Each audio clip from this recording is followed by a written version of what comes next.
الحمد لله نحمده ونستعينه ونستغفره ونعوذ بالله من شرور انفسنا ومن سيئات اعمالنا من يهده الله فلا مضل له ومن يضلل فلا هادي له اشهد ان لا اله الا الله وحده لا شريك له واشهد ان محمدا عبده ورسوله اما بعد فان اصدق الحديث كتاب الله وخير الحديث هدي محمد صلى الله عليه وسلم وشر الأمور محدثاتها وكل محدثات بدعة وكل بدعة ضلالة وكل ضلالة في النار.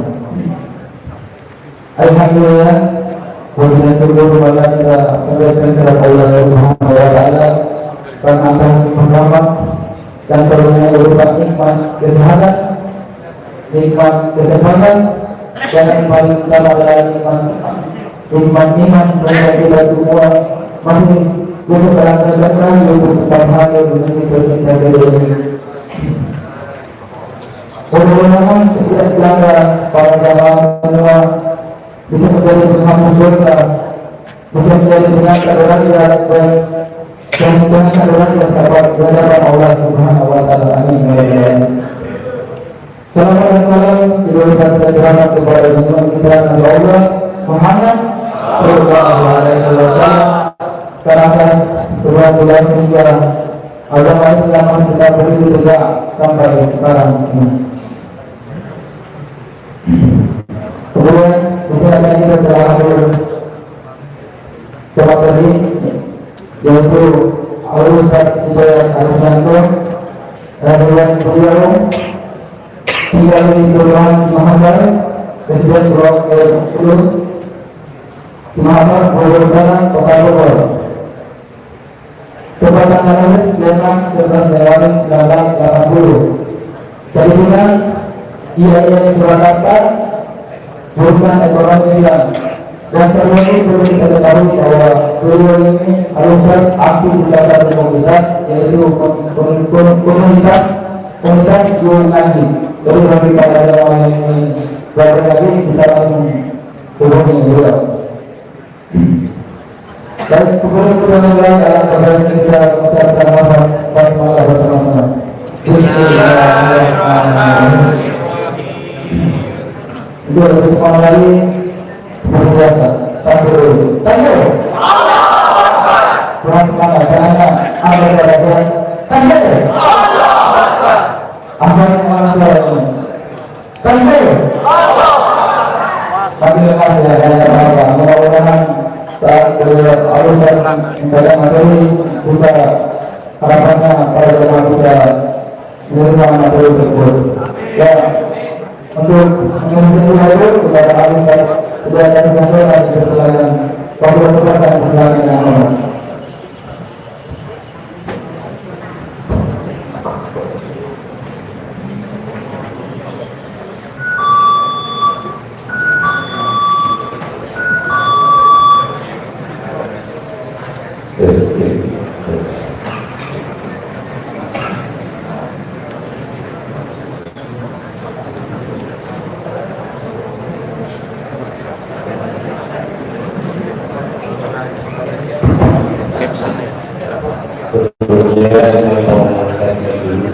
Enaknya ini atau yang itu, yang ini atau yang itu, oh yang itu, siapa yang itu?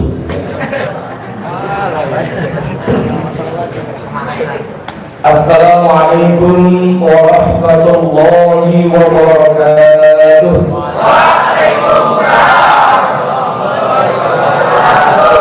Ya, memang sebagian semangat banget, keras banget, tapi kayaknya ada satu dua yang saya lihat masih ngobrol belum jawab salam saya. Memang salam itu tidak semua wajib dijawab. Ada salam yang malah tidak boleh dijawab. Contoh salam yang tidak boleh dijawab itu salamnya imam sholat.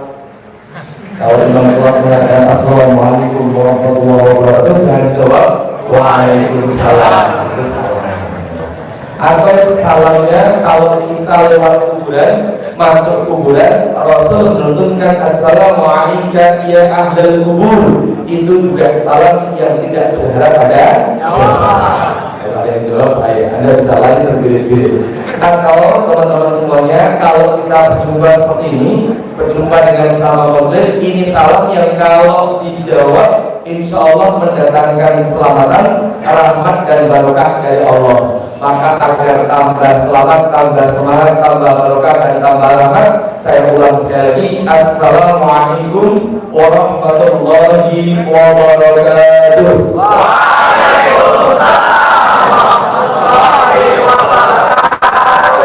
Alhamdulillah, nahmaduhu wa nasta'inuhu wa na'udzu billahi min shururi anfusina wa min sayyiati a'malina, may yahdihillahu fala mudilla lahu wa man yudlil fala hadiya lahu. Asyhadu an la ilaha illallah wahdahu la syarika lahu wa Muhammadan 'abduhu wa rasuluhu la nabiyya ba'dahu. Allahumma shalli 'ala Muhammadin wa 'ala alihi wa sahbihi ajma'in.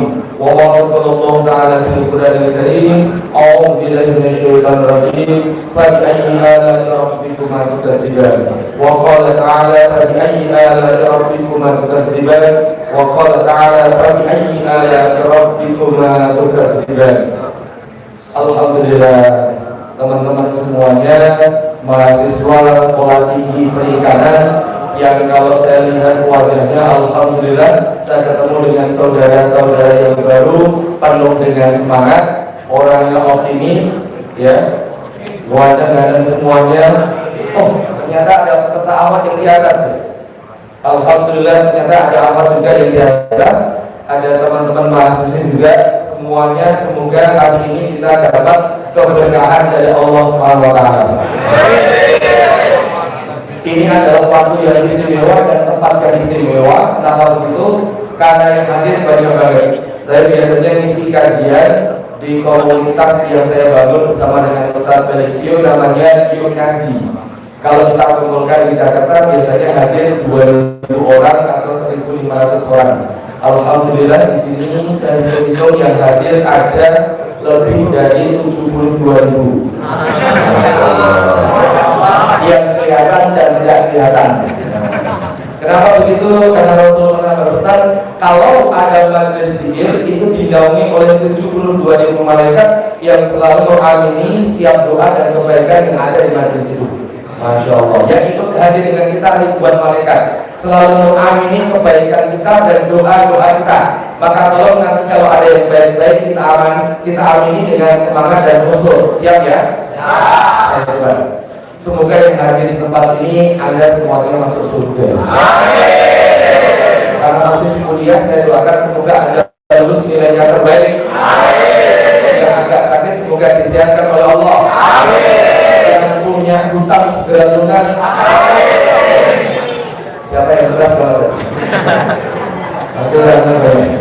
Terakhir saya doakan, ini saya yakin masih bujangan semua, masih jodoh semua, belum nikah ya. Saya doakan yang putra yang di bawah semoga nanti ada dapat jodoh seorang wanita yang solihah, cantik, kaya-kaya, anak tunggal, orang tua yang sudah tua. Ini buat apa ya?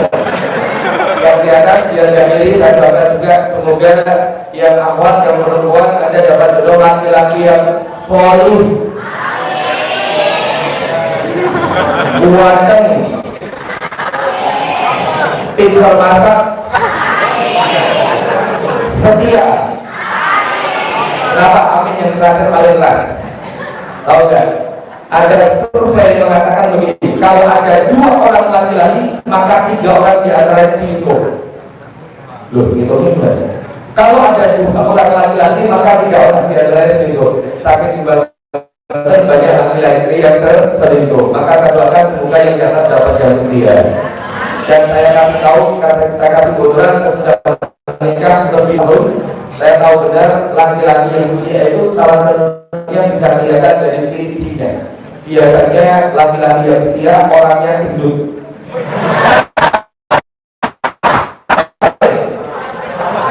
Jangankan ngejar, jalan berpot apalagi ngejar ya. Dan kalau laki-laki gendut, nah yang awal kalau dapat lagi suami gendut harus bersyukur. Kenapa begitu? Laki-laki gendut itu termasuk tipe penyayang.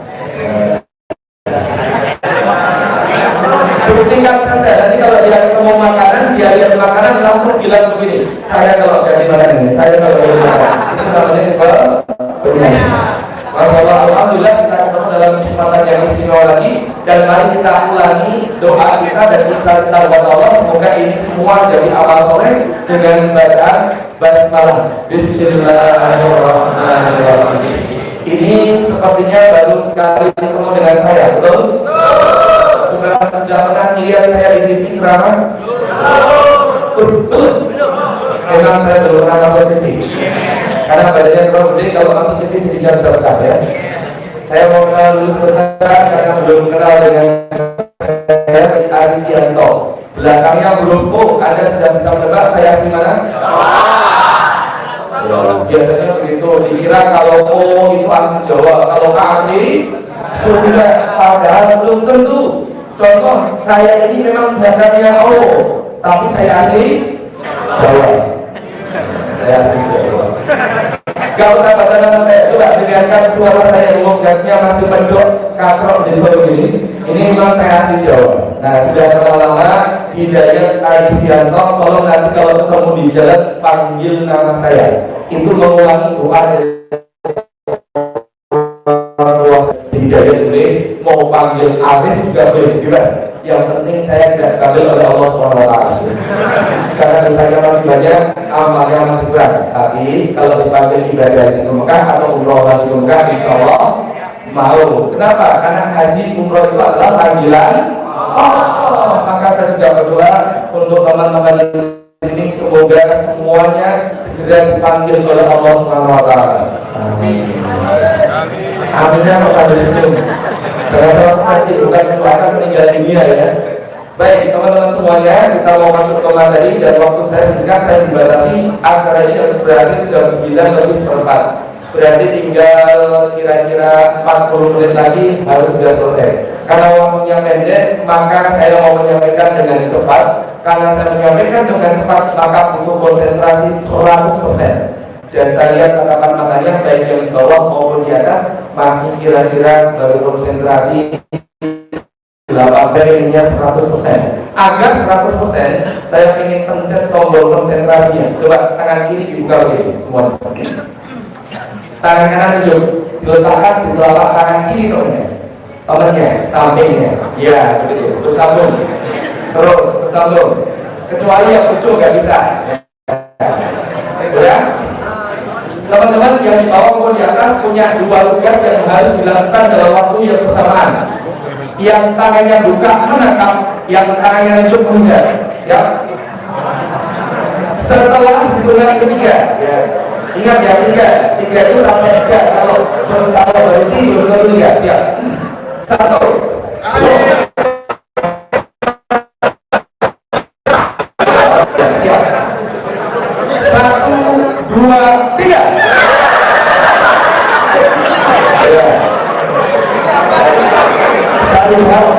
Saya lihat dari tatapan matanya, ternyata konsentrasinya baru meningkat 90%. Maka saya ingin buka sekali lagi yang terakhir.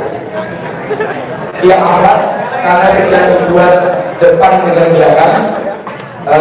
Kalau misalnya nggak lihat layar depan, sebenarnya dibuka nggak apa-apa, karena sudah depan dengan belakang. Tidak ada kewajiban harus diukur dengan hijab. Biar bisa melihat layar yang ada di depan. Baik, kita ulangi ya. Tangan kiri dibuka begini, tangan kanan dulu. Agar bisa meningkat 100%, hitungannya mau saya ganti. Bukan 1, 2, 3, tapi saya mau cerita angka 3 dari hitungan saya diganti dengan satu kata dalam cerita saya. Karena malam-malam nggak ada buah di sini, nama buah saja. Buah yang terkenal itu buah apel. Nah, kalau dengan kata apel nanti itu ganti hitungan ketiga ya. Jadi apel itu sampai kalau baru A belum tentu apel. Bisa jadi apel atau yang lain. Lupa ketawa. Benar apa? Oh, kalian baru viral ya.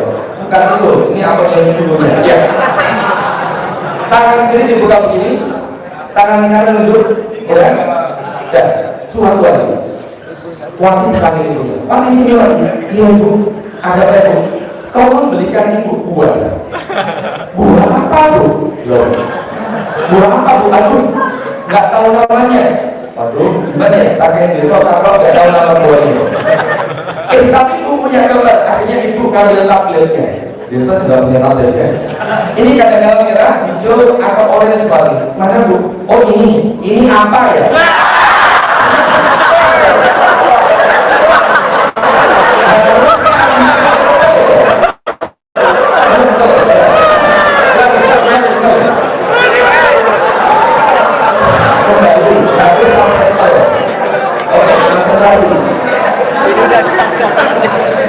Jangan berdebat. Kata Rasul, pesannya Rasul itu bisa-bisa itu pelajaran setan ya.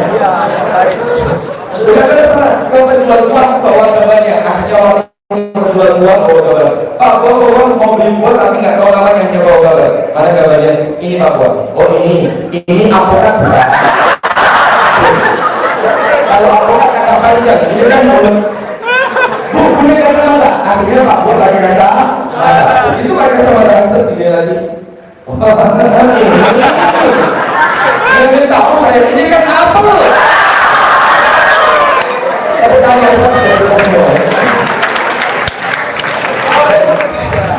saya mau tanya, tolong jawab dengan jujur. Tadi kebanyakan konsentrasi menangkap atau menghindar. Nah, katanya saya sudah mendengarkan rata-rata konsentrasi menghindar, kecuali yang jujur yang nggak cuma nangkep saja ya. Saya sudah ngisi dari bagian timur Indonesia, sudah sampai ke ujung bagian paling barat di 10 km, sudah ke Malaysia. Kalau saya naikkan di ini, ketika saya tanya konsentrasi apa, kebanyakan mengatakan konsentrasi menghindar. Itulah dari kita kaum muda sekarang, muslim sekarang lebih takut kena resiko daripada bersemangat mengejar ketaatan kepada Allah. Itulah kita. Nah, semoga setelah ngaji singkat ini kita jadi lebih semangat dan tak takut dengan resiko apapun. Kita fokus untuk taat kepada Allah. Karena taat kadang-kadang ada resikonya. Baik, teman-teman, judul kita di depan ada tanda tanyanya, hijrah. Kenapa saya tertarik mengambil judul ini? Kemarin dikontak oleh panitia, dipersilakan untuk memilih judul tematik yang sebelumnya ada materi akidah dan sebagainya. Saya balik pilih yang tematik saja. Judul saya hari ini adalah hijrah. Ada tanda tanyanya. Nah, kenapa saya pilih judul ini? Karena perkumpulan namanya pemuda hijrah. Ada pemudi bikin kumpulan pemudi hijrah. Ada artis juga pengen hijrah. Sebenarnya hijrah itu apa? Nah, saya mau kita ambil hari ini adalah hijrah dalam makna bahasa, bukan makna syar'i atau bukan makna istilah. Kalau makna istilah atau makna syar'inya hijrah itu seperti yang dilakukan oleh Rasulullah.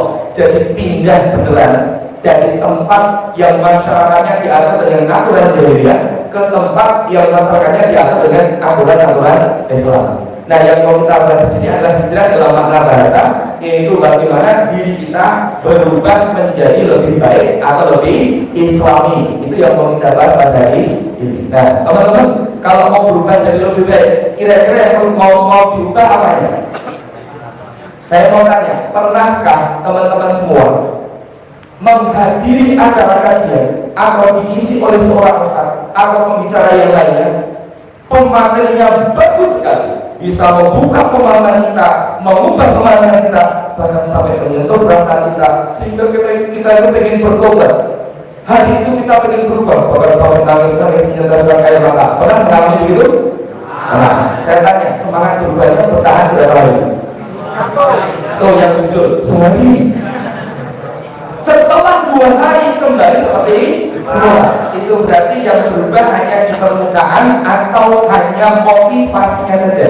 Yang berubah hanya perasaannya saja, seolah-olah saya ingin berubah. Kalau yang begitu itu bertahan dari sehari 2 hari. Atau kalau teman-teman ikut training motivasi pernah ya? Wow, berbuku-buku di luar, tapi begitu keluar bahkan 2 hari berikutnya berubah seperti semula. Itu permukaan. Nah, yang membicarakan hari ini adalah perubahan yang lebih dalam, dan perubahan yang lebih dalam itu adalah perubahan kepribadian Islamnya. Maka hari ini saya mau bicara bagaimana kepribadian Islam dalam diri kita itu dibangun dengan utuh sehingga kita berubah yang sesungguhnya. Sebelumnya saya mau tanya dulu, kalau mau melihat ini orang punya kepribadian baik atau tidak, ini orang baik ataukah orang jahat, biasanya ada yang lihat penampilan atau saya sering sebut dengan istilah fisiknya. Ya apa ya? Kadang-kala begitu, dan kadang-kala kita terjebak melihat orang, bahkan melihat diri kita hanya dari tampilan fisik. Coba sekarang saya tanya, yang putri, entah yang di atas atau yang di bawah, kalau saya tunjukkan gambar begini, ini orang baik atau orang jahat? Yang saya tanya putri, yang saya tanya yang paling depan,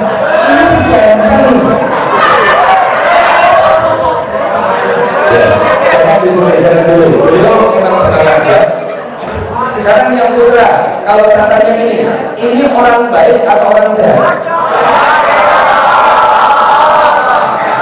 Pertanyaannya baik atau jahat? Tolong betul dasar ya. Ya betul dasar. Misalnya kalau pengen segera nikah katanya. Saya mau tanya, ini kedua ini orang baik atau orang jahat? Kadang-kadang kita langsung melihat, oh ini pasti orang baik, gara-gara penampilannya ganteng dan cantik. Kadang-kadang kita begitu. Maka kalau saya tanya juga, teman-teman, kulit putih dengan hitam bagusan mana? Kalau yang spontan pasti jawab bagus kulit putih. Walaupun belakang yang kulitnya itu bilang hitam. Kadang-kadang apa? Iklan bintang film atau film di TV rata-rata pemainnya kebanyakan kulitnya putih, apalagi bintang film iklan promosi kulit. Kalau saya tanya sekarang, rambut keriting dengan lurus bagusan mana? Rata-rata yang tadi spontan mengatakan rambut lurus kecuali 1-2 orang yang rambutnya keriting. Kadang-kadang apa? Iklan sampo di TV kebanyakan rambutnya lurus, semuanya bahkan rambutnya lurus. Kemudian kita terpengaruh oleh itu. Maka teman-teman coba saya tanya, kalau di jalan sepi, jalan sendirian, nggak ada orang, tengah malam, ada sendirian, ketemu dengan orang di depannya, orangnya itu hitam,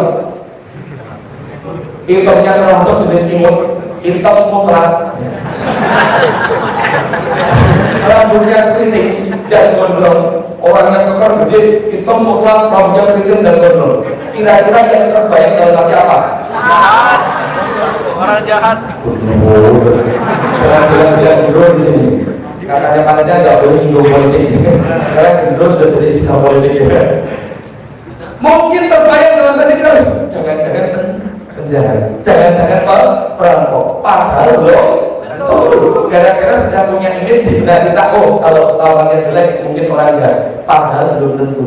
Maka teman-teman di beberapa daerah kadang-kadang terjebak nilai orang dari fisik. Mohon maaf, tapi ini yang masa lalu. Kalau sekarang barangkali sudah nggak ada. Contoh daerah Kalimantan itu ada suku di sana namanya suku Dayak. Saya dulu sering sekali isi di Kalimantan di daerah Kalimantan Tengah. Kemarin ke Balikpapan. Nanti 2 minggu sekali saya isi di Balikpapan rutin. Nah teman-teman semuanya di Kalimantan ada suku Dayak. Melihat wanita ini bagus atau tidak, dia itu punya nilai tinggi atau tidak, itu dilihat dari panjang telinganya. Yang orang Dayak ada di sini, ya tidak? Ya, makin panjang makin bagus. Maka wanita di sana antingnya, kalau di sini kan satuannya berat, kalau di sana mungkin satuannya kalau dulu sampai bawah sana. Pokoknya gede lah, ini bisa sampai bawah. Atau daerah Myanmar itu juga dari fisiknya, wanita dianggap mulia atau tidak dari panjang lehernya, makin panjang makin bagus katanya. Maka wanita di Myanmar itu rata-rata dari kecil bayi dikasih kalung besi sampai panjang banget. Dan itu bahaya karena yang memanjang bukan hanya tulangnya, tapi juga sambungan antar tulang. Jadi bahaya kalau dilepas bisa kayak biasa di mobil ya. Di daerah Afrika itu ada melihat wanita itu punya nilai spiritualitas tinggi atau tidak dilihat dari lebar bibir bawah. Kok bisa gitu? Di YouTube saya nonton ternyata wanita salah satu suku di Afrika itu kalau membawa sesaji itu pakai cobek kecil. Nah cobeknya itu isinya sesaji yang mau dibawa, kemudian cobeknya dibawa pakai bibir bawah. Bisa bayangin? Bibirnya ditarik, ditaruh cobek. Maka kalau dilepas cobeknya orang yang sesama itu bawah. Dan katanya semakin lebar semakin bagus. Kalau di Cina dia dari kakinya makin kecil makin bagus. Maka dulu banyak orang yang terjebak nilai orang itu dari fisik. Bahkan ke bawah sampai sekarang dulu masih ada tren majalah wanita. Ada majalah wanita yang menulis artikel begini, melihat kepribadian dilihat dari bentuk bibirnya. Jangan langsung dipercaya ya, saya cuma mengabarkan dari majalah. Benar atau salahnya nanti kita lihat dari Islam seperti apa. Satu, kalau bibirnya tipis semua, coba cek bibir masing-masing, tipis juga. Itu katanya punya kepribadian yang jelek. Kok bisa? Orangnya terlalu cemis. Dua, kalau bibirnya yang bawah tebel, yang atas tipis, katanya juga jelek. Kok bisa? Orangnya pendiam, tapi sekali ngomong nyakitin hati. Akhirnya udah beli bagus-bagus, bajunya bagus. Oh, bergaya depan kakaknya. Kakak, cantik gak? Kak, cantik gak? Kak, lihat dong, cantik gak? Kak, lihat dong, cantik gak? Kakaknya baru lihat. Oh iya, cantik gak cantik? Bajunya, kalau orangnya. Wah. Nomor 3, kalau yang atas tebel, yang bawah tipis, itu juga katanya jelek. Kenapa? Orangnya sering bohong. Makanya kalau ke pasar nggak usah ngawal, cukup lihat bibir keduanya. Cukup nggak jadi beli, lo kenapa? Bibir itu mulai ke atas. Ini aneh banget, kenapa majalah boleh seperti itu? Padahal belum tentu fisik menentukan kepribadian. Nanti kita lihat bagaimana Rasul dan para sahabat. Baik, yang kedua, kadang-kadang kita coba menilai orang dari karakternya. Contoh begini, oh kalau halus, orangnya lemah lembut, itu baik. Oh kalau orang yang keras, kasar, itu jelek. Padahal masing-masing daerah kadang-kadang membawa karakter beda. Contoh, daerah Jawa Timur orangnya gimana? Wah, orangnya keras. Apalagi Timur lagi, daerah Madura. Hati-hati kalau punya teman orang Madura, tersinggung sedikit kalau sebenarnya kacau sampai. Itu kalau orang Madura. Tapi coba kita geser sedikit ke barat. Daerah Jawa Tengah, Jogja, itu aslinya saya dari sana. Jawa Tengah, Jogja. Tiba-tiba serius. Daerah Jogja gimana karakternya? Lemah lembut, halus. Kalau ngomong muter-muter, ya. Kalau ditawari sungai, maka orang Jawa kalau ditawari makan, jawabannya gimana biasanya? Pak, Bu, silahkan makan, jawabannya apa? Gak usah, saya sudah kenyang, padahal lapar. Bila sudah kenyang, maka jadi orang Jawa, orang Jogja, Jawa Tengah, jangan sampai salah jawab kalau sudah sampai di akhirat. Malaikat juga sudah mengatakan, silakan orang Jogja masuk surga. Gak usah, saya di luar saja.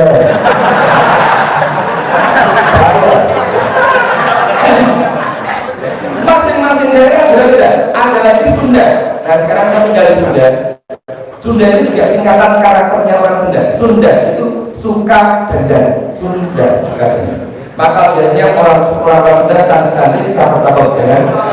Bahkan kalau pagi di depan rumah saya, kalau Pak Sunda mau berangkat kajian atau ke pasar, itu sampai yang lain-lain juga berdoanya semangat banget. Kok dulu banget pada sudah period ya. Karena pas semangat ada. Ada lagi Padang itu singkatan karakternya orang Padang juga. Padang itu singkatan pandai dagang. Yang ada pasti buat apa? Orangnya benar bisnis biasanya. Maka kalau Anda punya teman orang Padang, jangan diminta ikut bawa dalam mobil atau dalam motor. Saya jamin kalah. Kalau dia udah menang nomor 1, kemudian dia belok, nirit di komennya strategis bisa berhenti buka warung. Batak tidak lagi ada Batak. Batak itu banyak taktik. Nah itu Batak. Masing-masing orang membawa karakter yang beda-beda. Apakah karakter menentukan kepribadian? Mari teman-teman kita lihat bagaimana sosok para sahabat yang dijamin masuk surga. Kenal nggak dengan orang yang namanya ini? Kenal? Mus'ab bin Umair, kenal? Yang jangan kenal tadi saya khawatir Anda hidup di zaman apa ya? Ya, maksudnya tahu ya. Nah, Mus'ab bin Umair itu siapa? Dia sahabat Nabi. Mus'ab bin Umair sahabat Nabi yang dijamin masuk surga. Bahkan ketika masih hidup Rasul sudah mengatakan fil jannah. Mus'ab itu kalau dilihat dari tampannya gimana orangnya? Mus'ab bin Umair itu orang yang ganteng, gagah, terlenteh, pakaiannya bagus. Bahkan dia dapat julukan waktu zaman jahiliyah, dapat julukan pemuda paling wangi di Mekah. Jadi dia idola emak-emak Mekah waktu itu. Jadi kalau dia keluar rumah gitu, itu emak-emak Mekah dan ngomong sendiri, ih, Mus'ab bin Umair mewah. Saking gantengnya jadi idola wanita di Mekah waktu jahiliyah. Ada lagi Bilal bin Rabah. Gimana orangnya? Betul, hitam murah, rambutnya keriting. Orang mengatakan Bilal bin Rabah itu tampangnya jelek, tapi Bilal bin Rabah dan Mus'ab bin Umair sama-sama pernah dikatakan oleh Rasulullah pasti masuk surga. Ketika Bilal masih hidup, Rasul sudah mengatakan suara rompahnya Bilal kedengaran di surga. Masya Allah.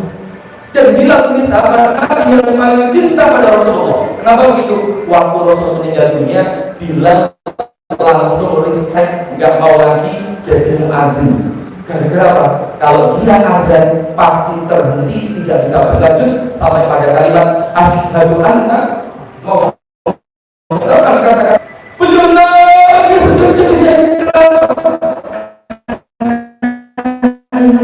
tidak di Madinah, nggak mau lagi tinggal di Madinah karena saking sedihnya, saking cintanya sama Rasul. Mus'ab bin Umair yang orang yang ganteng juga dijamin masuk surga. Bahkan ketika meninggal dunia, Mus'ab bin Umair ini ditangisi oleh Rasulullah. Kenapa? Karena dulunya pelete, pakaiannya bagus, pengorbanannya untuk Islam luar biasa, dakwahnya semangat sekali, dia membuka dakwah ke kota Madinah adalah Mus'ab. Dan ternyata di perang Uhud, kondisi jenazahnya Mus'ab bin Umair mengeluarkan air mata. Kenapa? Tangan kanannya terputus, tangan kirinya terputus. Kenapa? Tahu Mus'ab bin Umair itu yang bertugas memegang bendera Rasul. Bendera Rasul yang sering dibawa oleh kaum muslimin ada tulisannya la ilaha illallah bendera Rasulullah dibawa oleh Mus'ab di perang Uhud, dan tangan kanan yang ditebas oleh pedang musuh, tangannya ditebas lagi oleh musuh, dipegang dengan sisa lengannya, dan tombak-tombak yang musuh mengguncang tubuhnya Mus'ab, kemudian Mus'ab syahid fisabilillah. Dan Rasulullah menangis melihat jenazahnya Mus'ab. Itu kain kapan untuk menutup tubuhnya nggak cukup, ditarik kepala, kakinya kelihatan, ditarik kaki, kepalanya kelihatan. Akhirnya apa? Ditarik ke kepala, dan Rasulullah meneteskan air mata. Dan waktu masih hidup, Mus'ab tersebut oleh Rasulullah fil jannah, pasti masuk surga. Fisiknya beda, buatnya di jannah masuk surga. Jadi tenang kalau teman-teman nggak seganteng aktor, tenang kalau dia amat juga nggak secantik artis, tenang, nggak masalah, tetap bakal masuk surga. Biasanya perempuan itu sering memperhatikan fisik, muncul jawab satu saja bilang, aduh ya Allah, dunia kiamat ini. Karena satu jawab satu. Lihat saja yang amat kalau selfie. Oh, semuanya bukan main itu. Kalau yang Iwan, yang putra itu kalau selfie gampang, cuma gini saja, crack selesai. Kalau yang apa enggak? Crack.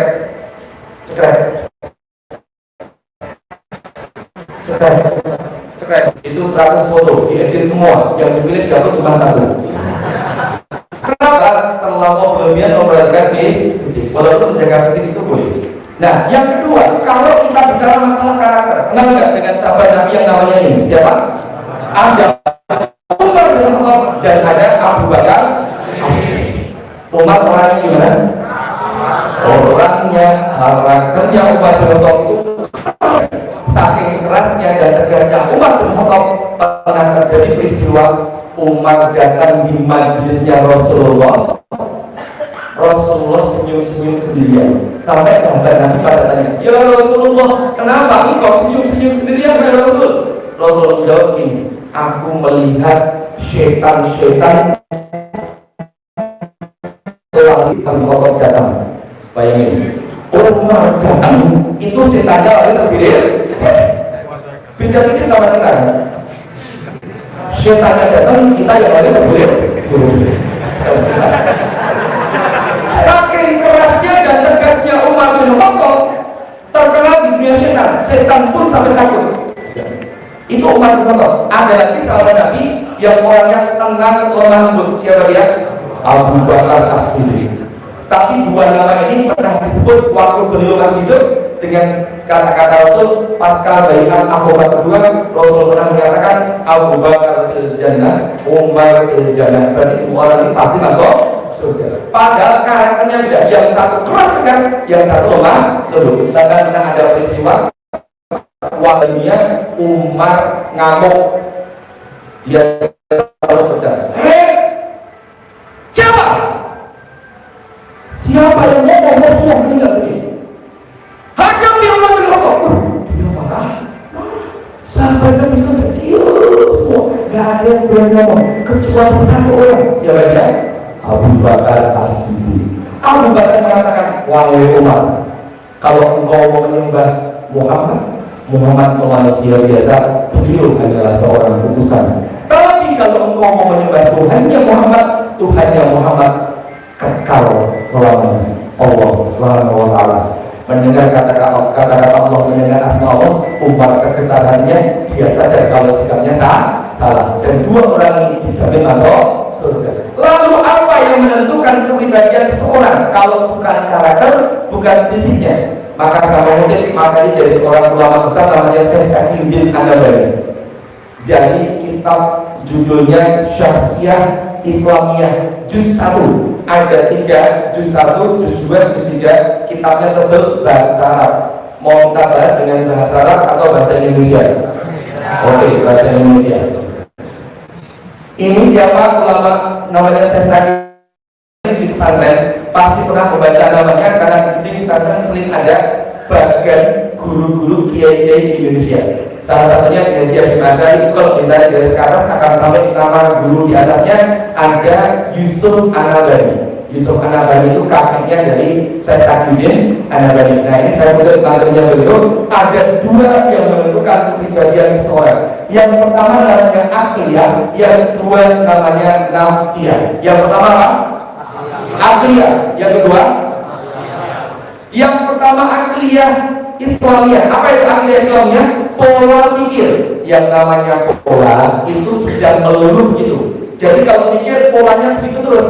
Maksudnya pola yang seperti apa? Polanya Islami. Selalu yang dipikirkan menurut pandangan Islam seperti apa? Itu jadi pikiran pertama.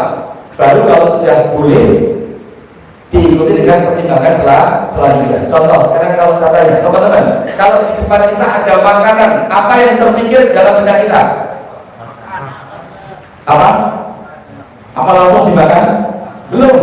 Kalau kita itu akliyahnya Islami, begitu ada makanan dalam kita yang muncul dalam benak kita, ini halal atau haram. Walaupun secara cepat, nggak harus nunggu lama, kemudian pikirnya lama enggak. Kalau akliyahnya Islami ini otomatis, namanya akliyah sudah menjadi pola. Dan teman-teman, mari kita lihat bagaimana cara membangun akliyah Islamiyah. Kita lihat. Sekarang saya tanya dulu, mohon maaf, jadi jawabannya itu akliyah Islamiyah atau pola pikir. Bagaimana cara membangunnya?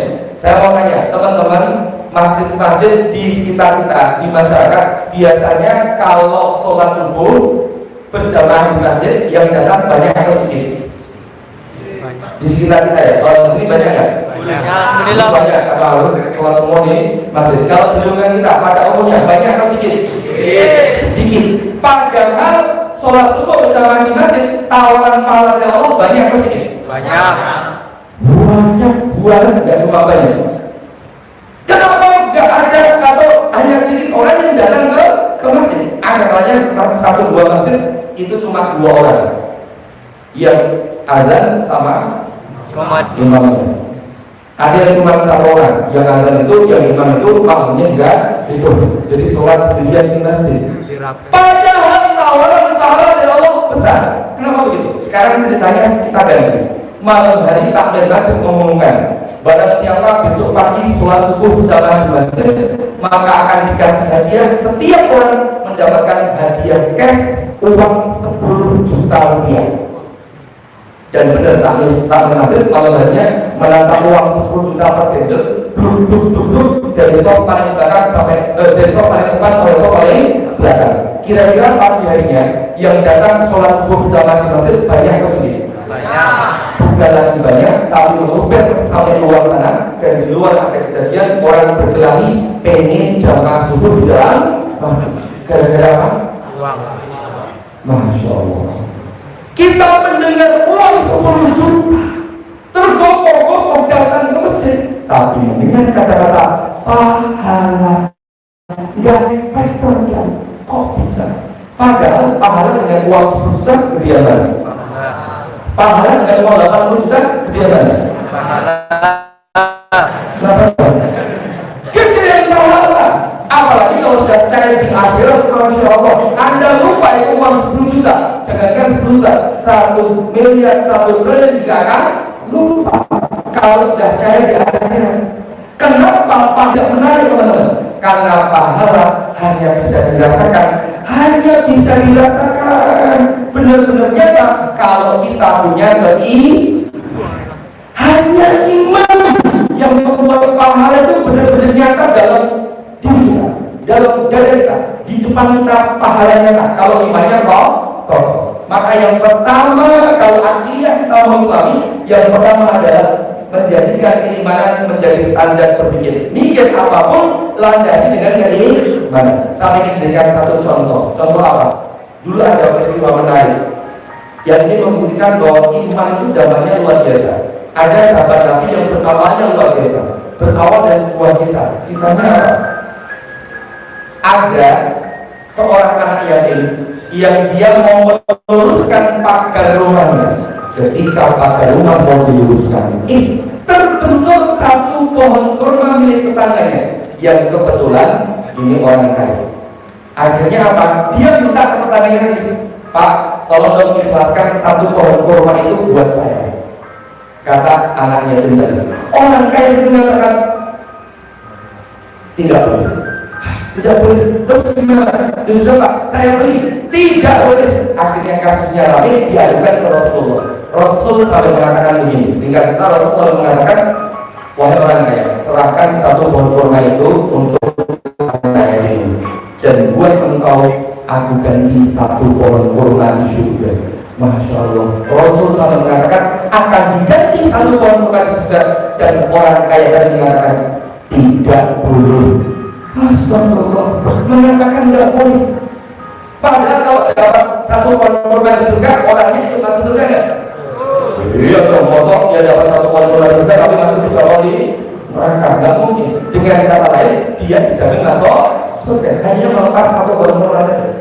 Akhirnya saking begitu-nya, saking gemesnya sama orang kaya tadi, ada satu sahabat Nabi yang dia ngomong kepada orang kaya tadi, namanya Abu Jahal ngomong kepada orang kaya tadi, wahai orang kaya, kalau aku sebutkan kebun kurmaku, kamu tahu nggak? Orang kaya itu mengatakan, siapa yang nggak tahu ya Abu Jahal?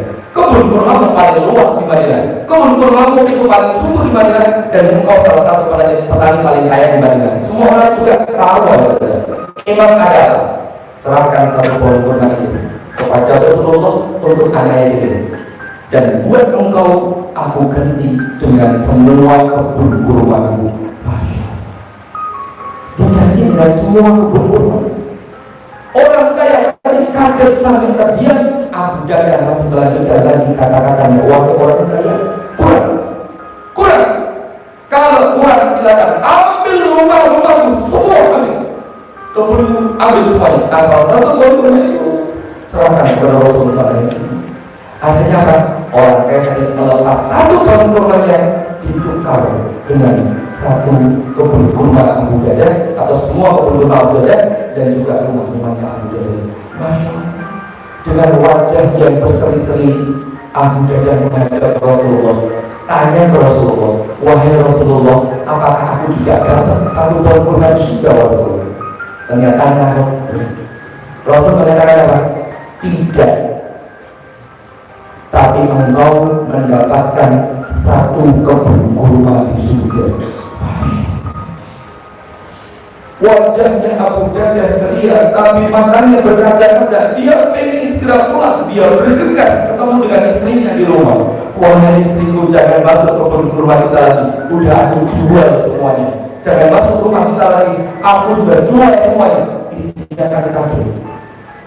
Karena dia istri saudara, gak buru-buruan, tapi dia tanya suaminya, wahai suamiku, wahai Abu Darda, engkau jual dengan apa? Engkau tukar dengan apa ya Abu Darda? Abu Darda mengatakan dengan tenang, istriku, semua sudah aku jual, aku tukar dengan keberuntungan juga. Mendengar keberuntungan juga apa yang terucap dari istrinya, istrinya mengatakan, Masya Allah istriku, Masya Allah suamiku, Masya Allah suamiku, sungguh engkau beruntung dengan jual beli ini. Istrinya mengatakan, Masya Allah sungguh engkau beruntung dengan jual beli ini.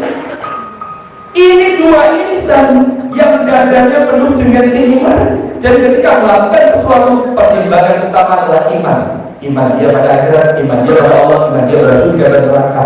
Maka amalan seberat apapun jadi sangat ringan. Kenapa? Imannya kok. Coba saya tanya, andai itu istri zaman sekarang, jawabannya gimana kira-kira?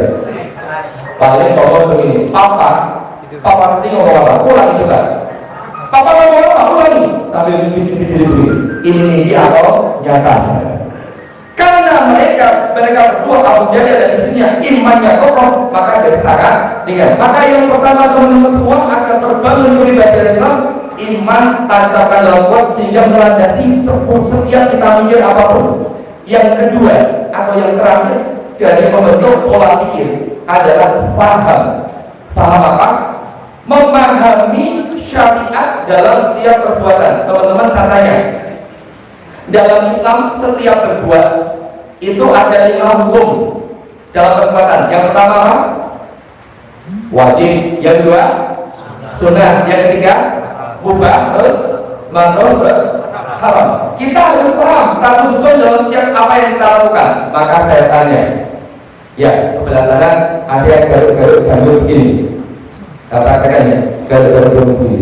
Saya mau tanya yang tadi garuk-garuk janggut begini, garuk-garuk janggut hukumnya apa menurut syariat? Apa? Ayo, hukumnya apa? Di belakang ada yang duduk begini.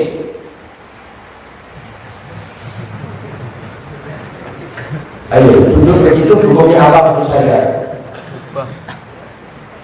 Ayo, kalau belum tahu kenapa dilakukan, di pojok saya tadi itu ada yang ngupil ya.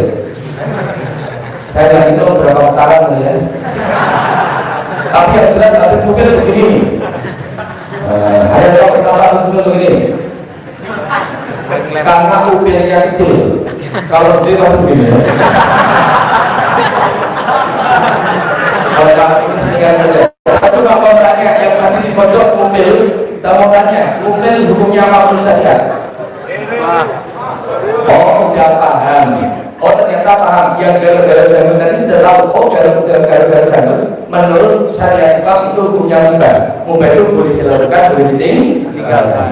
Kemudian duduk, pegang lutut itu juga hukumnya mubah. Boleh dilakukan, boleh ditinggalkan. Yang tadi pojok mobil hukumnya apa? Oh, ternyata mobil itu hukumnya juga mubah. Mubah itu boleh dilakukan, boleh ditinggalkan. Karena itu boleh, maka silakan yang kaki mobil boleh dilanjutkan secara berikutnya. Yang penting tahu dulu hukumnya apa. Ya, maka teman-teman, setiap perbuatan kita harus tahu hukumnya apa. Sekarang saya tanya teman-teman, ini orang perikanan ya. Ikan-ikan di laut sana hukumnya apa? Oh, halal kalau dimakan. Ya. Ikan-ikan di laut itu halal kalau dimakan. Tapi kalau dilihat dari kepemilikannya, itu wajib menjadi milik rakyat secara keseluruhan. Jadi yang di laut sana itu miliknya rakyat. Jadi orang mengambil boleh. Itu miliknya umum. Dalam kitab ekonomi Islam, judulnya Nilai Iqtisadi Islam, itu disebut dengan milkiyah atau ammah, kepemilikan umum. Sekarang saya tanya, kalau kita ke Papua sana, daerah Papua, di sana ada tambang dalam jumlah besar, tambang tembaga, campur emas, campur uranium dan lain-lainnya. Kalau itu dikelola oleh perusahaan asing atau perusahaan swasta, hukumnya apa? Hukumnya haram. Kenapa haram? Karena menurut syariat Islam wajib dikelola oleh penguasa atau pemerintah melalui BUMN. Harusnya yang mengelola tambang seperti itu BUMN, kemudian hasilnya dikembalikan kepada rakyat secara keseluruhan. Tidak boleh diambil di situ oleh negara kecuali untuk ganti operasional pengelolaan. Maka teman-teman, Islam itu mengatur dengan rinci dan detail semua hal, termasuk kalau kita mau beternak ikan juga harus tahu hukumnya. Saya termasuk orang yang suka dengan ikan, bahkan di rumah saya juga pelihara ikan. Jadi kita jenis orang yang suka ikan. Nah, setiap hal kita tahu hukumnya, wajib, sunnah, mubah, makruh, haram. Kalau Allah melakukan hukumnya apa? Wajib, harus dilakukan. Kalau sholat hukumnya apa? Sunnah, lakukan ini sunnah, rugi kalau ditinggalkan. Kalau misalnya pacaran hukumnya apa? Haram. Pacaran hukumnya apa? Haram. Bukannya pacaran hukumnya apa? Jawabnya haram. Mau haram dan udah jadi haram, mau bilang haram kok enak ya. Hukumnya apa? Ada yang masih alasan begini, saya pacaran Islami Pak Ustaz. Loh, pacaran Islami gimana? Sebelum pacaran, sebelum berangkat, saya wudhu dulu. Dan panggilannya bukan air, bukan bebek air, tapi panggilannya akhir sama uhuh.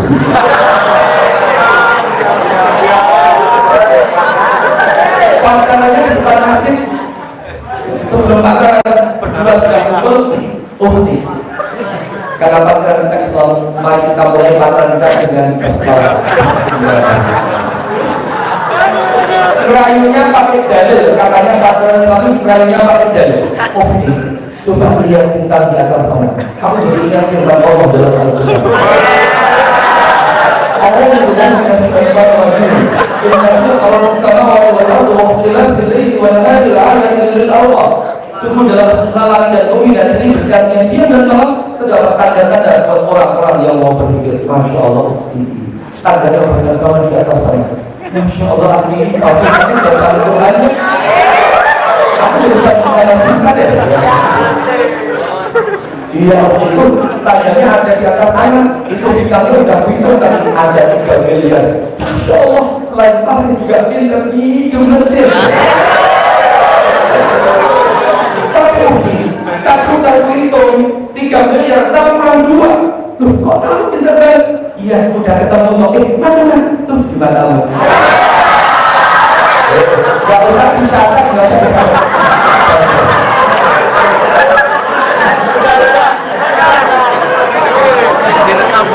Habis itu pikir terus, pegang tangan, subhanallah, ciptaan Allah indah sekali.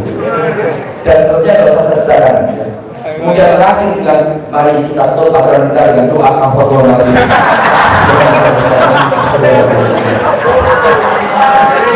Kalau berangkat tadi wudhu dulu, ini pulang sampai rumah mari besar. Apakah jadi pacaran Islami? Kalau tadi begitu jadi pacaran Islami, lama-lama ada judi Islami. Gimana judi Islami? Pilih badan judi yang jujur dan amanah. Sebelum mulai judi, bapak-bapak, sebelum kita mulai sholat rapatkan softnya. Allah menyukai softnya sholat. Dan kita mulai judi ini dengan bacaan Al-Fatihah. Dan sama-sama nanti ya biar kita semangat dan semangatnya sama dengan semangatnya para sahabat. Kalau pojok dadu teriak takbir ya. Duduk. Kalau menang ucapkan alhamdulillah, kalau kalah ucapkan innalillah. Dan mari kita tutup judi kita dengan bacaan alhamdulillah. Jangan lupa pesan isinya kalau sampai rumah doakan semoga jadi rezeki yang berkah. Dan jangan lupa dipotong 2,5% buat zakat. Apakah dunia jadi Islami? Yaitu sama dengan pacaran Islam tadi. Dan kita lanjutkan ke poin yang terakhir. Tadi kita paham apapun yang mau diterapkan tahu hukumnya apa. Yang kedua adalah nafsiyah. Nafsiyah itu pola sikap. Kalau kita berbuat seperti apa? Kalau tadi baru pola pikirnya, dan ini kalau bersikap itu juga harus Islami. Dan ini otomatis. Kenapa? Namanya juga pola. Kalau berbuat memenuhi begitu. Yang nafsiyahnya Islami, pasti kalau dengar azan itu otomatis fisiknya itu nggak tenang kecuali dia melangkahkan kaki ke masjid. Untuk apa? Segera menunaikan sholat. Kalau mengerjakan sesuatu kadang-kadang salah-salah terus gara-gara apa? Fisiknya sudah terpola Islami. Coba teman-teman, kalau kita itu nafsianya Islami, ya putra saya tanya, kalau lihat depan ada wanita pakai rok ini lewat, ayo, apa yang dilakukan? Oh alhamdulillah. Apa yang dilakukan? Tutup mata. Nah, yang usul ghodul basar, menundukkan. Cuma sekarang agak repot. Kenapa repot? Lihat depan, astagfirullah, nggak pakai kerudung, rambutnya terurai kayak iklan salju ya, itu. Astagfirullah, ada ghodul basar. Kemudian menundukkan pandangan. Ketika menundukkan pandangan, astagfirullah, yang bawah lebih awal. Kenapa? Pakaian sekarang macam-macam. Ada model pakaian Sebilda, ada model pakaian Bupati. Bupati itu buka paha tinggi. Sebilda itu menampakkan sekitar wilayah Bodas.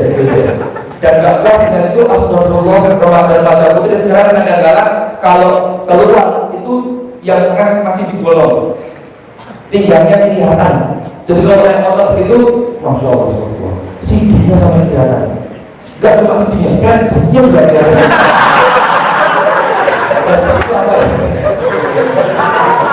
Ini kalau teman-teman yang sudah melihat wanita begitu, coba kalau dilihat boleh nggak? Nggak boleh, itu haram. Ada yang bilang boleh kalau pandangan pertama. Itu kata siapa? Yang dimaafkan itu kalau nggak sengaja.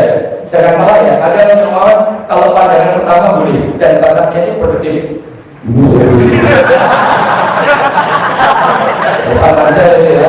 Harusnya apa? Kalau pandangan pertama kadang sengaja udah langsung dialihkan ke yang lain. Tapi repotnya sekarang atas sama bawah sama kanan sama kiri juga sama. Jadi Anda harus banyak-banyak istighfar dan banyak-banyak mengendalikan pandangan. Kalau nafsiya kita Islami, otomatis mata kita akan langsung diarahkan ke yang lain kalau melihat aurat begitu. Demikian juga yang wanita kalau melihat aurat laki-laki juga begitu. Maka teman-teman ini contoh saja nafsiya yang Islami. Terus bagaimana cara membangunnya? Ini cara membangunnya. Satu, terikat dengan syariat dalam setiap perbuatan. Jadi kalau berbuat itu selalu diikatkan dengan syariat. Jadi tidak boleh berbuat kalau belum tahu hukumnya apa. Maka teman-teman sebelum berbuat ketahui dulu ini hukumnya apa, kemudian berbuatlah. Ini diikat dengan syariat atau dilandasi dengan syariat. Contoh kayak tadi, melihat aurat hukumnya haram, maka langsung ketika lihat aurat apa syariat aturannya? Ghodul basar. Ghodul basar itu menunjukkan pandangan yang berarti ada dua macam arti. Arti yang pertama tidak melihat aurat. Arti yang kedua, kalau melihat yang bukan aurat harus dijaga jangan sampai muncul syahwat. Laki-laki boleh nggak melihat wajahnya perempuan? Boleh karena bukan aurat. Perempuan melihat jempol kakinya laki-laki boleh nggak? Boleh karena jempol kaki bukan aurat laki-laki. Tapi teman-teman kalau yang laki-laki melihat wajahnya perempuan kok di hatinya muncul itu, nah ini sudah muncul syahwat. Yang nggak boleh syahwatnya, lihatnya boleh. Maka kendalikan hatinya jika lihat yang bukan aurat karena itu termasuk ghodul basar. Apa juga itu yang perempuan misalnya, Mas Firdaus. Misalnya ada apa yang melihat jempolnya Mas Firdaus. Ini jempolnya. Ini jempolnya. Kalau kelihatan sampai begitu, nah itu yang nggak boleh. Kenapa? Termasuk melihat yang bukan aurat tapi dengan syahwat. Tapi kalau melihat biasa ya nggak masalah, itu jempolnya kotor. Nah itu boleh. Jadi nggak ada efek syahwatnya. Nah teman-teman semuanya, nafsiyah Islam ini dengan apa? Diikat dengan syariat. Dan yang terakhir, agar kita bisa Islami nafsiyahnya, tidak cukup sekali dua kali taat sama Allah, tapi harus menjadikan ketaatan atau takut kepada Allah tadi jadi kebiasaan. Gimana cara melatihnya? Saya ingin tunjukkan dulu bahwa kebiasaan itu mutlak dan penting agar pribadi kita perbuatannya jadi terpola polanya Islam. Contoh, teman-teman kalau sholat biasanya khusyuk atau tidak? Kalau sholat khusyuk enggak? Ayo jawab betul. Sholat khusyuk enggak? Saya wakili jawabannya. Di sini malu-malu kalau ditanya begitu. Saya wakili teman-teman di sini yang putra maupun yang putri. Biasanya kalau sholat pasti khusyuk pada saat takbir pertama. Berapa menit setelah itu saya nggak jamin. Pas takbir Allahu Akbar itu khusyuk banget, seolah-olah sedang menghadap Allah. Tapi berapa detik kemudian apa yang terjadi? HP. Iya. Dompet hilang, ketemunya Mas. Alhamdulillah. Ini yang dicari. Lintas masuk tahu. Tasnya di mana? Oh, di loker sebelah sana. Tapi seperti mau jalan-jalan saya kok. Kira-kira saya jalan kemana ya? Puncak atau ke mall ya? Oh, ini pikirannya kemana-mana sampai akhir sholat apa ya? Nah, sekarang saya tidak sedang bahas khususnya. Ini khususnya yang salah, harus belajar lagi, tapi sholatnya syah. Saya mau tanya dari sisi yang lain, bukan dari khususnya. Ketika pikiran kita kemana-mana dari awal sampai akhir sholat, gerakan sholatnya benar atau salah? Benar. Takbirnya benar, rukuknya benar, sujudnya benar. Kenapa? Sampai sholat juga benar. Kenapa? Karena gerakan sholat sudah jadi kebiasaan. Namanya kebiasaan itu memekati otot-otot tubuh kita. Dan hati-hati teman-teman, maksiat itu kebiasaan dan taat juga kebiasaan. Orang yang sering maksiat sulit untuk taat, dan orang yang sudah sering taat sulit untuk maksiat. Hati-hati kalau kita masih suka maksiat, jangan-jangan itu sudah berulang kali kita lakukan bertahun-tahun. Iya Pak, sulit untuk dihilangkan. Sekarang saya berikan sekali lagi. Kalau saya beri kitab kuning yang isinya bahasa Arab gundul, nggak ada harokatnya, bisa baca nggak? Bisa nggak? 1, 2 bisa. Pada umumnya bisa nggak di sini? Saya tawarkan. Kalau 1 menit, benar mau? 1 menit langsung bisa. Mau nggak? Kalau mau harus turun sama saya. Siap? Baik, kita mulai. Nanti kita tes dan saya jamin bisa semuanya. Yang nggak bisa maju ke depan pusat 100 kali. Ya. Siap? Kita mulai trainingnya. Tolong tunjukkan mata yang saya baca. Siap? Bismillahirrahmanirrahim. Bismillahirrahmanirrahim. La haula wa la quwwata illa billah. Cukup dari selesai dan terjadi sudah bisa bicara dulu. Sekarang tiba saya tes, saya akan tunjukkan tulisan Arab dulu di sana, nggak ada harokatnya. Silakan dibaca setelah hitungan ketiga dengan keras dan serempak. Saya lihat satu-satu, kalau ada yang salah saya suruh maju ke depan pusat terus sekali. Siap? 1, 2, 3. Bismillahirrahmanirrahim. Alhamdulillahirabbil alamin. Ar-Rahmanirrahim. Maliki yaumiddin. Iyyaka na'budu wa iyyaka nasta'in. Mantap. Ihdinas siratal mustaqim. Siratal ladzina an'amta 'alaihim ghairil maghdubi 'alaihim waladdallin. Muntas itu kalau di tempat kuliah IPK-nya 4,0. A plus. Betul semuanya, nggak ada yang salah. Ini anak gundul kan? Gundul banget.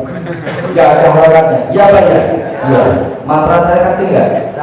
Bukan, karena mantra dari saya. Karena lafaz ini sudah kita baca berulang-ulang sejak kita kecil. Bahkan surat pertama kali yang kita hafalkan adalah surat Al-Fatihah, dibaca tiap hari minimal 17 kali dalam sehari. Maka itu melekat di otot-otot lidah kita. Itulah kekuatan kebiasaan. Kalau udah biasa melekat dalam fisik kita, maka terjadi secara otomatis. Begitu juga kalau kita mau taat sama Allah. Kalau dibiasakan maksiat, maka kita akan cenderung maksiat. Kalau dibiasakan taat, cenderung taat.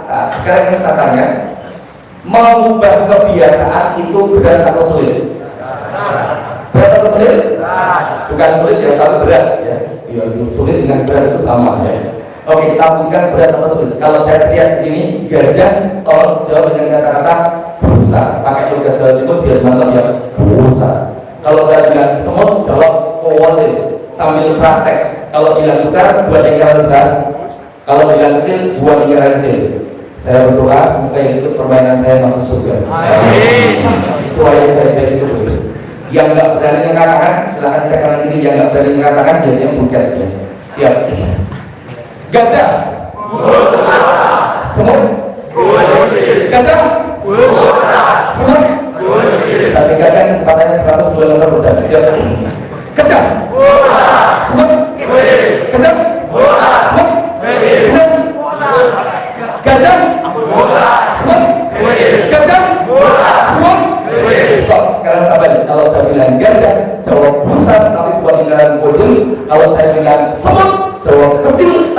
adalah busal. Siap. Semua.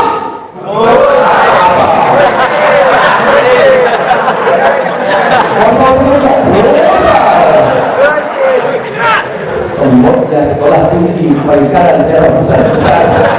Makanya bukan terus ya. Ada yang kemarin banget bukan bilang besar, kecil tapi malah bilang kecil. Bukan buat ini kan tapi juga garis samping kecil. Maka teman-teman semuanya, itu mengubah kebiasaan itu memang berat. Apalagi ubah nasib baru besar kecil adalah sulit ya. Apalagi taat kita kepada Allah. Maka saya kasih rumus untuk menutup presentasi saya. Ini rumusnya. Apa rumusnya? Kebiasaan itu dibangun oleh dua hal. Yang pertama namanya P, yang kedua D. P itu praktek, D itu diulang-ulang. P-nya apa? Praktek. D-nya diulang. Maka suaranya dulu. Coba diulang lagi. P-nya apa? Praktek. D-nya apa? Diulang. Kalau keras kayak terus lagi. Perlu semuanya. P-nya apa? Praktek. D-nya apa? Diulang. P-nya apa? Praktek. D-nya apa? Diulang. Dilakukan tidak boleh bolong selama 3 hari atau 4 hari. Jadi Anda praktekkan setiap hari, jangan pernah bolong selama 4 hari. Insya Allah melekat jadi kebiasaan. Kalau mau bangun kebiasaan taat. Maka yang pernah tanya, Ustaz gimana caranya biar rajin sholat malam dan baca Quran? Gampang. Tiap malam bangun sholat malam dipraktekkan, jangan bolong selama 1 bulan 30 hari. Insya Allah hari ke-31 akan jadi kebiasaan. Itu yang saya tanya, kalau gimana biar tiap malam bangun? Gampang, dipaksa. Kok dipaksa? Iya, seandainya habit atau kebiasaan itu seorang anak, dia itu punya 2 orang tua. Bapaknya namanya praktek, ibunya namanya diulang-ulang. Kalau bapak dengan ibu itu dikawinkan baik sukarela maupun terpaksa, akarnya seorang anak namanya habit. Gimana cara maksudnya? Gampang, pasang alarm 4. 1 di atas bantal, 1 di atas meja, 1 di atas aulani. Kalau bunyi yang pertama ping, apa yang dilakukan? Nah, kebiasaan ya. Kebiasaan keluar mandi. Tenang, pasien yang kedua di atas meja. Kalau mau matikan itu ada turun dulu dari tempat tidur baru bisa matikan. Kandungnya berkurang. Kalau itu dimatikan tenang, masih ada level 3. Gimana itu? Di atas tahun lain. Kalau mau matikan itu ada manjat-manjat pakai kursi, yang kursinya sudah besar, maka insya Allah kandungnya sudah hilang. Kalau tidur lagi, pasang alarm 4. Apa itu? 1 gaya-gaya taruh di samping tempat tidur dan pesan sama temennya, Mas tolong nanti kalau saya sudah sampai alam ketiga dan tidur lagi, selamatkan saya dari alam neraka, berikan ayat itu badan insya Allah saya jamin bangun dan kita sholat malam. Pokoknya begini balik memaksa diri kita jangan sampai bolong. Insya Allah akan melekat jadi kebiasaan. Oke, yang begini bisa nggak dipraktekkan? Kemudian enggak, kepribadian Islam dibentuk oleh 2 hal. Yang pertama apa? Akliyah. Akliyah itu ada akidah, ada syariah, dan harus ngaji. Jadi belajar Islam itu jangan seminggu sekali, tapi harusnya tiap hari. Yang kedua, nafsiyah itu dengan cara praktek, jangan pernah bolong, dilakukan terus. Kalau yang udah biasa lihat Taurat, tolong mulai besok selama 30 hari Anda tahan kalau lihat Taurat. Tahan gimana? Tahan maksudnya jangan dilihat, bukan ditahan dulu. Yang awal biasanya sering gosip misalnya. Kalau mau gosip apa dunia, oke, jangan gosip. Tambah disiplin. Sampai hari 30, nanti hari 31 insya Allah dari kebiasaan nggak mau gosip lagi. Terus tadi yang lihat orang, kalau kita biasakan yang lihat otot-otot mata kita kebiasaan. Kalau lihat orang pasti langsung memalingkan pandangan. Maka teman-teman itulah cara bangun nafsiyah. Penutupnya teman-teman semua, saya mau tanya jawab dengan jujur dalam hati masing-masing. Berapa lama Allah berikan kesempatan kepada kita untuk mengubah pribadi kita, baik akliyah maupun nafsiyah? Berapa lama lagi? Ada yang tahu? Ya. Matinya kapan? Ada yang tahu? Ya. Kalau nggak tahu, mari kita hitung bareng-bareng dengan gambar berikut ini. Ini menurut saya. Maaf, saya lihat bukan ini. Nah, ini kelihatan dari belakang? Kelihatan. Yang nggak kelihatan saya jelasin.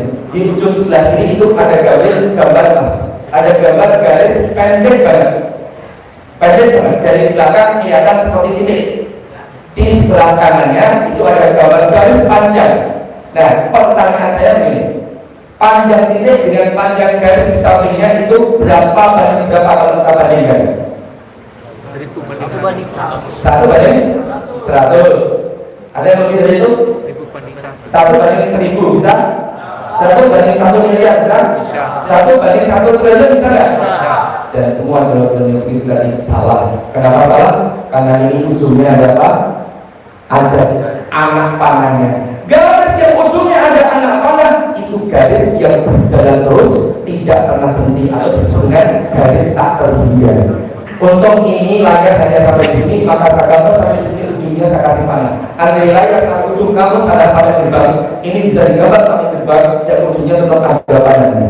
Andai layar ini sampai ujung bumi sana, ini bisa digambar sampai ujung bumi dan ujungnya tetap ada panahnya. Kenapa? Karena garis ini lurus tidak pernah berhenti selamanya. Kenapa? Garis panjang tak terhingga. Dan teman-teman ini bukan garis sembarangan, tapi saya ingin menunjukkan secara visual agar mudah diingat perbandingan waktu umur hidup kita di dunia dengan di akhirat itu seperti titik itu dibanding dengan garis panjang yang ujungnya ada panahnya. Titik ini adalah waktu lama hidup kita di dunia yang hanya sebentar, hanya satu titik. Dan garis yang ujungnya ada panahnya itu waktu hidup kita di akhirat yang bisa kekal selamanya, gak pernah berhenti selamanya. Jadi akhirat hanya 2 tempat, 1 ada surga, 2 ada. Maka dunia ini sih kan, kemudian kita akan sudah pindah di garis panjang yang tidak tepat. Pertanyaan saya teman-teman, ada yang tahu nggak kapan titik ini berakhir buat kita? Ada yang tahu? Saya mau tanya teman-teman semuanya, teman-teman, dunia yang hanya satu titik saja ini penting nggak? Penting nggak? Jangan pernah katakan tidak penting dan satu titik. Kenapa? Karena justru di satu titik ini nasib kita juga sepanjang yang tidak terbatas itu ditentukan. Gak lama. Jadi teman-teman, kalau oleh Allah diminta taat, diminta sholat, diminta berdoa, diminta takwa, itu nggak lama, sebentar, hanya satu titik saja. Kita akan sudah ini di garis panjang yang tidak terbatas. Jadi kalau ini syukur, malu sekali tuh diminta untuk sholat subuh, bangun saja. Tahan, karena bertahan yang dalam doa tidak lama, cuma satu. Kalau teman-teman mau tergoda maksiat di depan kita, maksiat di depan kita mau mendorong untuk melakukan itu, tahan saja, jangan dilakukan. Anda kalau bertahan dan melakukan itu, bertahan juga tidak lama, cuma satu. Yang apa misalnya? Anda kalau misalnya di luar rumah harus apa? Harus tutup aurat, tutup aurat pakai kerudung, itu panas ya? Panas, keluar panas, tapi tahan saja, karena panasnya itu nggak lama, cuma satu titik saja. Terakhir sekali teman-teman, saya mau tanya, ada yang tahu nggak titik ini berakhir kapan buat kita semua? Tidak tahu. Nggak ada yang tahu. Maka teman-teman semuanya, andai saya kasih tahu atau begini, andai Allah kasih tahu kepada kita, teman-teman dikasih kabar oleh Allah dan kabarnya pasti kita akan meninggal 1 hari lagi. Berarti besok jam 9 malam kita akan meninggal dunia. Apa yang mau kita lakukan dari sekarang sampai besok jam 9 malam? Saya kira kita akan jadi manusia yang paling di muka bumi. Kenapa? Selain tadi kita akan meninggal dunia. Saya yakin sekali kita bingung mau minta maaf sama orang-orang yang dulu pernah kita bersalah sama dia. Dan kalau itu orang-orang yang mungkin akan dicuci bukan orang. Mama, bapak, ibu, abi, saya tadi akan meninggal.